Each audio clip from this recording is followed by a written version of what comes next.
سچلې بیزوګي ټرمپ راغلی دی اولنۍ دورې زما محترمو د سعودي کړې ده د مسلمانانو چې په کم ځای کې مکه ده په کم ځای کې مدینه ده په کم ځای کې زما جانان پروت دی محمد رسول په کم ځای کې هغه غیرتونه پراته دي عمر فاروق پروت دی په کم ځمکه باندې ابوبکر صدیق پروت دی په کم ځمکه باندې عثمان غنی پروت دی په کم ځمکه باندې شیر خدا علی رضی الله عنه پروت دی او تاسو دغه بيدینه په دغه ځمکه باندې څنګه پرې خوست و مسلمان اے غافل مسلمانا درته اومې جړل اے پاڼې پاڼې سپین قرانا درته اومې جړل اما محترمو نن با غزمه کې څومره پکری کو خپل رب ته جړلی یا الله دا کوم خلکو ته پاتې شو ها دا کوم خلکو ته دا د صحابه اولاد ده نو هغه ټرمپ راځي او په کم انداز کې دغه بدبخته زمون خو ستاسو نه توقعات امیدونه هغه امیدونه زمون ختم شو بس زمون د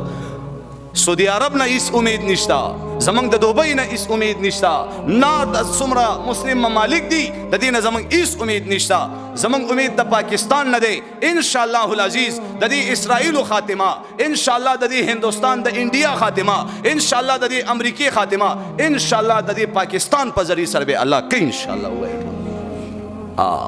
دا ملک دا زما محترمو د الله د طرف نه مونږ او تاسو ته یو تحفه ده پاکستان کا مطلب کیا لا اله الا الله څومره بيدینه په پاکستان راځي دی به کامیابیږي نه ان شاء الله العزیز الله پاک به ختمي او مقدس مکه نه به الله میټاوي او په دې پاکستان باندې به ان شاء الله مدرسه زنده‌باد وي جماعت به زنده‌باد وي پټکي به زنده‌باد وي ګیره به زنده‌باد وي حیا به زنده‌باد وي غیرت به زنده‌باد وي قران به زنده‌باد وي حدیث به زنده‌باد وي الله ویلو والا به زنده‌باد وي ټول وي ان شاء الله ډیر خلک په دې امید باندې راغی چې دلته به لغړ تغړ نظام موږ رایج کو خو زما محترمو هغه خلک د خاورو لاندې شو خو الحمدلله مدرسې نور هم زیاتې شوي ګیري پټکي والا نور هم زیات شو تبلیغ والا نور هم زیات شو مدرسې نور هم زیاتې شوي مرکزونه نور هم زیات شو وہ اسلام کی فطرت میں قدرت نے لچک دی ہے اتنا ہی یہ ابھرے گا جتنا کہ دبا دیں گے چې څومره اسلام دباوي عمر به ان شاء الله دا مجاهدین در پس را پاسي او ان شاء الله دا محل بدر لا پکانو باندې تعالی والا کې ان شاء الله نو زما محترمو الله رب العزت په هر دور کې په هر وخت کې د لوی فرعونانو دا خکری د یو کمزوري مسلمان په ذریعہ سره دا سراماتي کړی دي ښا دا ځان سره ذهن کې کېږي تاسو دا مو وایي چې موږ مسلمانان کمزوري نه ان شاء الله ایمان باندې بخواري کو مهنت وکاو نو موږ له جړه په کومه خبره راځي چې دا خوره د چا خوره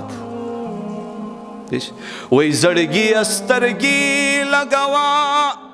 د قدم لار ندا حضرت به اخي قدمنا دومره خوار ندا چې ته په کافر راولا او په دې ځمکه باندې پرېدا او بیا زما محترمو خپل خزي دایم ورته هر کړي دي استقبال دی ولا ودرولې دي خپل خزي نو په ایمان او چتا واسر وای دي کې غیرتونه شتا دي کې غیرتونه شتا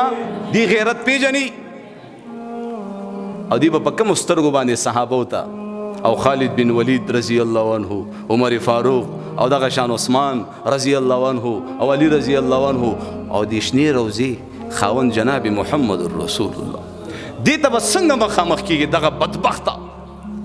چې کوم امداد او نصرت د فلسطین د مسلمانانو سره کول پکارو نو قطر راولګید او دی بیزوګی له دومره قیمتي جاز ورکو چې د دې قیمت د پورا افغانستان نشي ادا کول دا پورا افغانستان خرڅ کا د هغه جاز قیمت زما محترم نشي ادا کول دومره یو قیمتي جاز په تحفه کې دی بیزوګی له ورکو چا ورکو دغه مسلمان ورکو او بیا دوبۍ ته لاړو او په دوبۍ کې زما محترمو دا زنانې ورته داسې ودرولې دي سرتوري او دا یخته داسې اړې راړې د هغې په استقبالي کې چې او هغه هم خو چې کوم دی ورته پړقې وایي چې کوم مشن مې در کې چلولو ماشاءالله خو در کې خور شوی دی کوم وایرس مې درته راپرېښی و او خو ماشاءالله مسلم ممالک کې نو په ایمان وایي به نور هم غټ شوی که نه چې زه خو د کافرو ملک ته خو نه یم راغلی زه خو سعودي ته راغلی نو هغه امتحان د پار راغلی جاج پړتال د پار راغلی وی قتل مسلمان نه نشوتې د کنه د وتی مسلمان په خپل دین غیرت کوي کنه کوي الله د الله رسول وی دغه کافر دا ستاسو دوستان نشي کېدی او چې څوک دا دوستانی باندې نیسی دغه خلک بم الله د هغه کافر سره شریکي دا دی به د مسلمانانو په سب کې ځان نه حسابي. نو زما محترمو اوس هغې له لاس ورکول د کم طرف نه راغ لاس ورکول هغه ته لاس هم ورکړي هغې ته سلوټونه هم کوي هغې ته د ښځې هم ودرولي هغې ته چې کوم دی څومره پروټوکول دی ورکړي. نو الله دې زمونږ او ستاسو د ایمانونو حفاظت وکړي. الله دې د دې کافرو د خاتمې دپاره موږ او زمونږ په اولاده کې داسې خلک پیدا کړي لکه څنګه صلاح الدین ایوبي ملا عمر رحمه الله او زما محترمو عمر بن عبدالعزیز رحمت الله علیه ان شاء الله داسې خلک زمونږ او ستاسو په اولاده کې بچون وسو کړوسو کې به الله پیدا کوي. خو الله چې موږ او تاسو په دین باندې چلیدو الله به پیدا کوي.